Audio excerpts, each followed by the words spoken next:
So I would just say, as soon as we start thinking, well, how much can I sort of get away with, then it's the wrong kind of question for us to be asking. It's not gonna lead us where we need to go.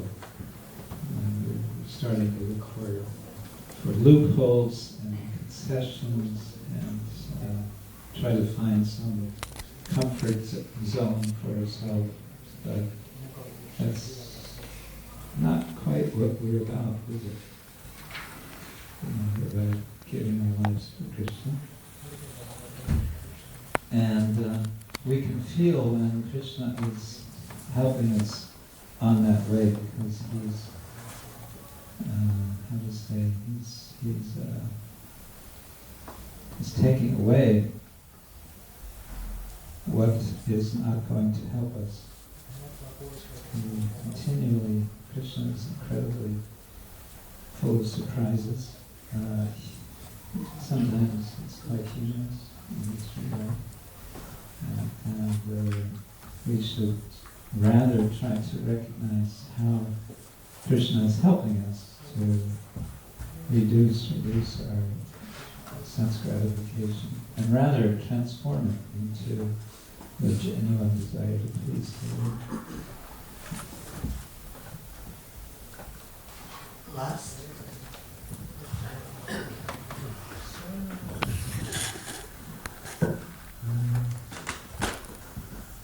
My question is mostly in response to Creeper Michael's presentation. And it revolves around the term emotional maturity. In my own, say, one anxiety I have, and it's based upon observation of devotees who I've seen maintain the Brahmacharya ashram or a celibate life for most of their entire devotional career. And obviously from a very subjective perspective, I've kind of concluded that their emotional maturity is not very developed. They're not very emotionally mature. Our requirements of service in ISKCON, you can preach and help, but it may not go very deep. And Peter Martin, a couple of times, made a reference to or suggested about the sudden challenge when you're married and a family. And obviously it really challenges you to, instead to serve, but to address somebody else's emotional needs. And it's very hard work. That very hard work produces a very nice result. You become more emotionally developed and it pushes you to go on in that sense. So I've seen that, and I think that's part of the ashram. You have to work on that a lot, and it's a powerful effect. So my own conclusion is, and I just addressed it to all the panel, is it required? If somebody doesn't become emotionally mature as a devotee, but just maintain a very nice Krishna consciousness, and maybe their dealings or maybe their ability to be considered and thoughtful for others, it's not that developed, but it is required.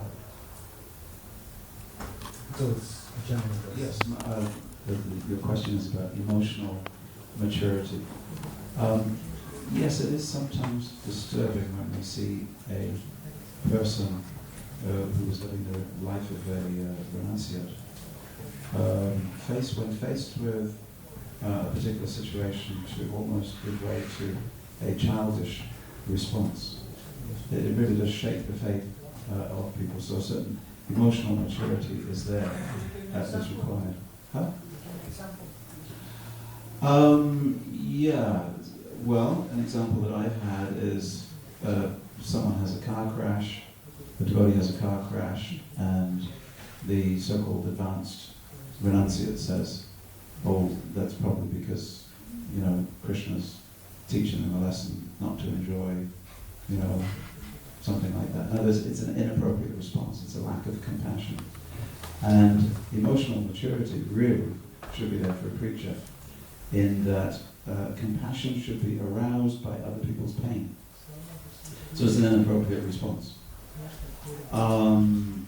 which we won't get into what a psychological assessment of that, but you don't have to be married, which requires you to have to deal with your own emotions and other people's emotions in order to become emotionally mature. One thing that we don't do so well is, for instance, there are the spiritual movements, for instance, where at the end of 5 years training as a celibate priest, for instance, let's say the Catholic Church, 5 years, 6 years training, you would be put in life and death situations. In other words, you'd have a person with a deformed child, and they would come to you and they would say, in our language, Prabhu, what can I do? Am I being punished by Krishna? Or someone would come to you and look to you for help when their wife was dying of cancer or something.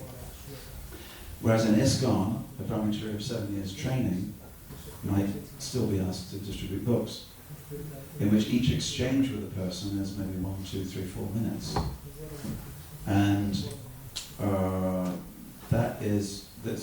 there's a point at which your sense of compassion can be aroused and your emotional development can be enhanced by actually really dealing with people's lives, dealing with not only preaching, as in broadcasting, but preaching as in dealing with the repercussions of the person taking up the faith that we're sharing with others. In other words, it means going from being a preacher to being a priest.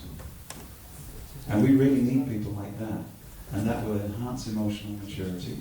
It will also help you to bypass, because you'll be involved in other people's pain. You'll see grihastas, and you'll share their pain, and you'll realize there is no mystery. In other words, there's no mystique about being a married person. It is a life where this happens and that happens and this happens and that happens. So it's a life of, in other words, when you become involved in that level of preaching and helping people through all the different problems of life, there's no question of emotional immaturity. So I would say there's different types of brahmachari life that need to be modelled within ISKCON. And I would say for the first few years, you're broadcasting, regimented discipline.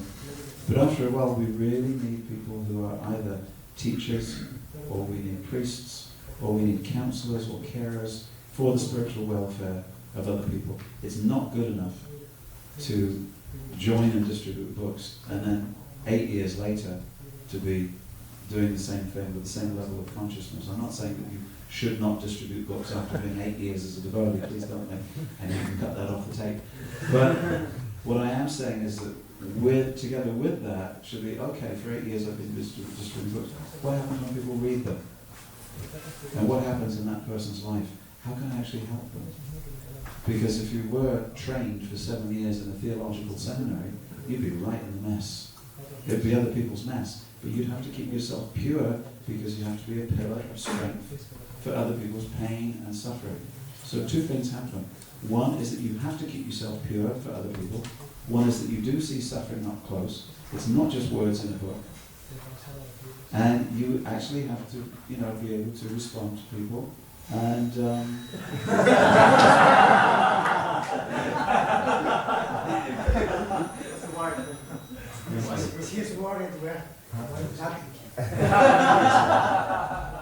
it's the temple president of Soho Street.